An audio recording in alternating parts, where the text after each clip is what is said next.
Hi hello ನಮಸ್ಕಾರ ಸ್ನೇಹಿತರೆ, ಶೋಭಾ ಟಿವಿಗೆ ಸ್ವಾಗತ. ಸೊ ನಾವು ಇವತ್ತಿನ ವಿಡಿಯೋ ನೋಡಿದ್ರೆ 6ನೇ ಕಂತು ಯಾವಾಗ ಜಮಾ ಆಗುತ್ತೆ. ಸೊ ಮತ್ತು ಕೆಲವರಿಗೆ ಕಂಟಿನ್ಯೂಸ್ ಆಗಿ 1, 2, 3 ಕಂತು ಬಂದಿರುತ್ತೆ. ಸೊ ಆಮೇಲೆ 4, 5 ಕಂತು ಯಾಕೆ ಬಂದಿಲ್ಲ, ಸೊ ಯಾವ ಕಾರಣದಿಂದ ಬಂದಿಲ್ಲ, ಸೊ ಅನ್ನೋದನ್ನ ಈ ವಿಡಿಯೋದಲ್ಲಿ ನೋಡೋಣ. ಸೊ ಆದರೆ ನೀವೇನು ಮಾಡಬೇಕು ಅಂದರೆ ಪೂರ್ತಿ ವಿಡಿಯೋ ನೋಡಬೇಕು, ಎಲ್ಲೂ ಕೂಡ ಸ್ಕಿಪ್ ಮಾಡದೆ ಪೂರ್ತಿ ವಿಡಿಯೋ ನೋಡಬೇಕು. ಸೊ ಹಾಗಾದರೆ ಬನ್ನಿ ಫ್ರೆಂಡ್ಸ್, ವಿಡಿಯೋ ಶುರು ಮಾಡೋಣ. ಸೊ ಅದಕ್ಕೂ ಮುಂಚೆ ಇನ್ನೂ ನಮ್ಮ ಚಾನಲ್ನ ಯಾರೆಲ್ಲ ಸಬ್ಸ್ಕ್ರೈಬ್ ಮಾಡಿಲ್ಲ ಅವ್ರು ಸಬ್ಸ್ಕ್ರೈಬ್ ಮಾಡಿ.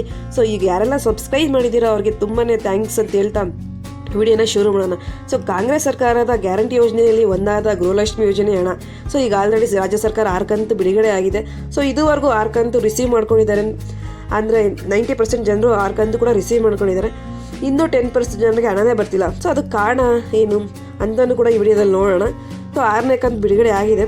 ಸೊ ಯಾವತ್ತಿಂದ ಜಮಾ ಆಗೋದಕ್ಕೆ ಶುರು ಆಗಿದೆ ಅಂದರೆ ಫೆಬ್ರವರಿ 8ನೇ ತಾರೀಕಿಂದ ಜಮಾ ಆಗೋದಕ್ಕೆ ಶುರು ಆಗಿದೆ. ಸೊ ಇದುವರೆಗೂ ಫೆಬ್ರವರಿ 8ರಿಂದ ಇದುವರೆಗೂ ಕೂಡ 80% ಜನರಿಗೆ ಮಾತ್ರ ಜಮಾ ಆಗಿರೋದು. ಇನ್ನೂ ಬಾಕಿ 20% ಜನರು ಇದ್ದಾರೆ.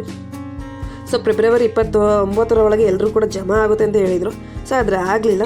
ಸೊ ಇದು ಮಾರ್ಚ್ ಫಸ್ಟ್ ವೀಕ್ವರೆಗೂ ಹೋಗುತ್ತೆ. ಸೊ ಮಾರ್ಚ್ ಫಸ್ಟ್ ವೀಕ್ ಒಳಗಡೆ 6ನೇ ಕಂತು ಎಲ್ರಿಗೂ ಜಮಾ, ಬಾಕಿ ಇರೋರ್ಗೆ ಎಲ್ರಿಗೂ ಕೂಡ ಜಮಾ ಆಗುತ್ತೆ ಅಂತ ಹೇಳ್ಬೋದು. ಸೊ ಈಗ ಯಾರೆಲ್ಲ 5 ಕಂತು ರಿಸೀವ್ ಮಾಡ್ಕೊಂಡು 6ನೇ ಕಂತು ವೆಯ್ಟ್ ಮಾಡ್ತಿದ್ದಾರೋ, ಸೊ 20% ಜನರು, ಸೊ ಅವ್ರು 6ನೇ ಕಂತು ಬರುತ್ತೆ ಮಾರ್ಚ್ ಫಸ್ಟ್ ವೀಕ್ ಒಳಗಡೆ. ಅವರೇನು ಯೋಚನೆ ಮಾಡೋ ಅವಶ್ಯಕತೆನೇ ಇಲ್ಲ, ಓಕೆನಾ. ಸೊ ಇನ್ನೊಂದು ಮುಖ್ಯವಾದ ವಿಚಾರಕ್ಕೆ ಬಂದರೆ, ಸೊ ಕೆಲವರಿಗೆ 3 ಕಂತು ರೆಗ್ಯುಲರಾಗಿ ಬಂದಿರುತ್ತೆ, ಆಮೇಲೆ 4, 5, 6ನೇ ಕಂತು ಇದುವರೆಗೂ ಬಂದಿರಲ್ಲ. ಸೊ ಅದಕ್ಕೆ ಕಾರಣ ಏನು ಅಂತ ನೋಡೋಣ ಬನ್ನಿ ಫ್ರೆಂಡ್ಸ್. ಸೊ 3 ಕಂತು ನೀವು ತೊಗೊಂಡ್ಮೇಲೆ ನೀವೇನಾದ್ರು ರೇಷನ್ ಕಾರ್ಡ್ ಅಪ್ಡೇಟ್ ಆಗಲಿ ಮತ್ತು ತಿದ್ದುಪಡಿ ಆಗಲಿ, ಸೊ ಅದೆಲ್ಲ ಏನಾದ್ರು ಮಾಡಿಸಿದ್ರೆ ಅದನ್ನು ಅಪ್ಡೇಟ್ ಆಗೋದಕ್ಕೆ ತುಂಬಾ ಟೈಮ್ ತೊಗೊಳುತ್ತೆ. ಸೊ ಮತ್ತು ಆಧಾರ್ ಕಾರ್ಡ್ ಅಪ್ಡೇಟ್ ಮಾಡಿಸಿದ್ರೆ, ಸೊ ನೀವೇ ಬ್ಯಾಂಕ್ನಲ್ಲಿ ಏನಾದ್ರು ಚೇಂಜಸ್ ಮಾಡಿಸಿದ್ರೆ, ಸೊ ಇವೆಲ್ಲ ಕಾರಣಗಳಿಂದ ಹಣ ಬರೋದು ಲೇಟ್ ಆಗಿದೆ ಅಷ್ಟೇ. ಸೊ ಪೆಂಡಿಂಗ್ ಹಣ ಯಾವುದೇ ಇದ್ರೂ ಕೂಡ ಮಾರ್ಚ್ 31ನೇ ತಾರೀಕು ಒಳಗಡೆ ನಿಮ್ಗೆ ಜಮಾ ಆಗುತ್ತೆ ಅಂತಲೇ ಹೇಳ್ಬೋದು.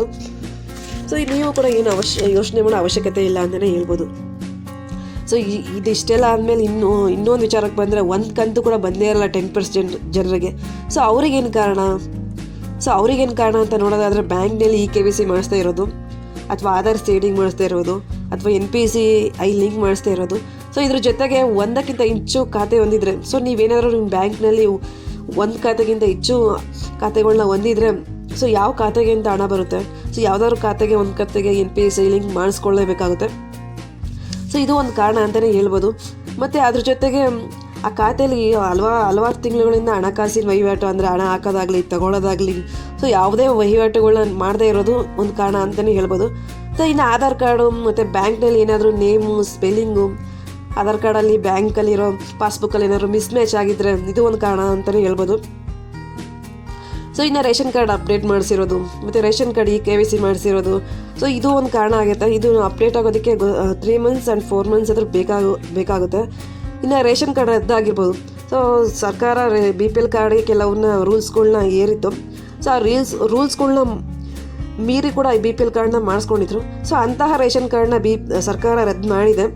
ಸೊ ಇನ್ನೊಂದು ಕಾರಣ ಬಂದರೆ GST ಬೇರ್ಸ್ ಅಂತ ಬರ್ತಾ ಇರೋದು. ಸೊ ಇಷ್ಟು ಕಾರಣಗಳಿಂದ ನಿಮಗೆ ಹಣ 1 ಕಂತು ಕೂಡ ಬರದೇ ಇರ್ಬೋದು. ಸೊ ನಿಮಗೆ ಗೃಹಲಕ್ಷ್ಮಿ ಯೋಜನೆ ಹಣ ಬಂದಿಲ್ಲ ಅಂತ ಹೇಳ್ಬೋದು.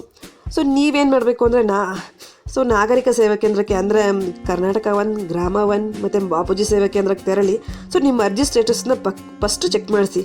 ಸೊ ಅಲ್ಲಿ ಏನಾದರೂ ನಿಮಗೆ ಪುಷ್ DPT ಅಂತ ಬಂದರೆ ನೋ ಪ್ರಾಬ್ಲಮ್, ಹಣ ಬಂದೇ ಬರುತ್ತೆ.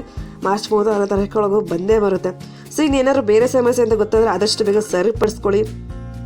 ಸೊ GST ಪೇಯರ್ಸ್ ಅಂತ ಬಂದರೆ ಅಂತ ಏನು ಮಾಡಬೇಕು ಅಂತ ನಾನು ಮೊದಲೇ ಒಂದು ವಿಡಿಯೋದಲ್ಲಿ ಮಾಡಿದ್ದೀನಿ. ಸೊ ಅದು ನೀವು ಚೆಕ್ ಮಾಡ್ಬೋದು. ಸೊ ಇಷ್ಟೆಲ್ಲ ಕಾರಣಗಳಿಂದ ನಿಮ್ಗೆ ಹಣ ಬಂದಿಲ್ಲ ಅಂತಲೇ ಹೇಳ್ಬೋದು. ಸೊ ಪೆಂಡಿಂಗ್ ಹಣ ಮಾರ್ಚ್ 31ನೇ ತಾರೀಕೊಳಗಡೆ ಎಲ್ಲರೂ ಕೂಡ ಜಮಾ ಆಗುತ್ತೆ. ಏಕೆಂದರೆ MP ಎಲೆಕ್ಷನ್ ಇರೋದ್ರಿಂದ ಯಾರೂ ಕೂಡ 1 ತಿಂಗಳದ್ದು ಕೂಡ ಮಿಸ್ ಆಗೋದಿಲ್ಲ. ಸೊ ಎಲ್ರಿಗೂ ಜಮಾ ಮಾಡಂತಲೇ ಹೇಳ್ಬೋದು.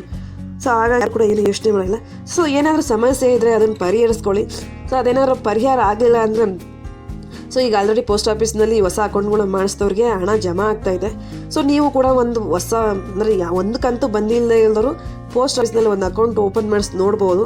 ಸೊ ಇದನ್ನು ಟ್ರೈ ಮಾಡ್ಬೋದು. ಸೊ ಇಷ್ಟೆಲ್ಲ ನಿಮ್ಗೆ ಏನಾದರೂ ಮಾಹಿತಿ ನಿಮ್ಗೆ ಉಪಯುಕ್ತ ಅನಿಸಿದ್ರೆ ಒಂದು ಸಬ್ಸ್ಕ್ರೈಬ್ ಮಾಡಿ ಮತ್ತು ಲೈಕ್ ಮಾಡಿ ಸಪೋರ್ಟ್ ಮಾಡಿ friends. Thank you so much.